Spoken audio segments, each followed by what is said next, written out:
Har'ammoo meeshaalee kana fakkaatu firaashii algaa jedhee afata isaa akkasumas tiraasii isaa meeshaalee hunda jechuudha kan obboleettiin keenya tokko maatii isheetiif ajajje akkasitti sirreessinee hunda isaa babbareechine jechuudha bifa miidhagaa ta'een eessa geessuuf deemna seetan kana achi gara magaalaa Yabbuu dabarfannee jechuudha.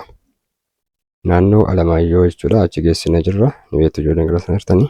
Abbaan viidiyoo kanaas arguu danda'a. Abbaan meeshaa qodaa kanaa jechuudha. Yoo ta'u malee manaan hin geenye karaa itti kenninee deebinee ammoo mannaarraa keessa jirra qodaa feenee jechuudha. Kanaaf namoonni akkasitti maatii keessaniif ajajuu barbaadan karaa gabaabaadhaan naquun namaatii meeshaalee barbaachisaa ta'an kan akka arabiyaa majlisii, carqi firaashii, tiraasii fi firaashii hunda isaa jechuudha.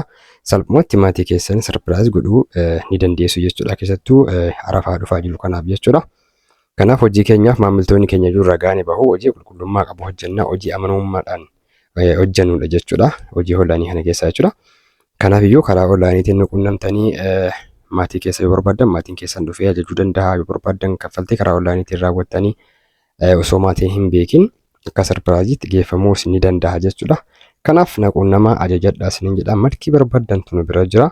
Hojii keenyaaf namoonni amma dura hojjechiifatan ragaa nuuf bahu dhugaa dubbachuuf jechuudha. Kun tiraasiidha. Tiraasii baay'ee fufurdaa ta'edha jechuudha. Tiraasii 18 wayitii kan anarra fayyadame jechuudha.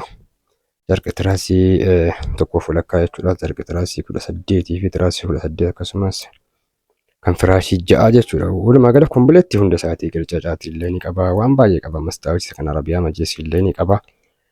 Akkasitti gara qarshii 50,000 oliin ajajjattee jennaan maatii isheetti geessinee sarakkamnee jira jechuudha. Kanaaf namoonni barbaadan heloo jechuu hin dagatina. Duwwaa 938 WhatsAppiin keenya isaatiif damee furbanaadha. Salphumatti maatii keessan gammachiisuu ni dandeessu isiniin jedha. Viidiyoo gabaabaa kana isiniif waraabe yoo jaallattan laayik sheer godhaatee naquun namaa akkasitti yeroo gabaabaa keessatti hojjennee maatii keessanitti isiniif kennina. Maatii keessatti kana beekanis immoo maal waan jira waan ta'eef naquun namaa.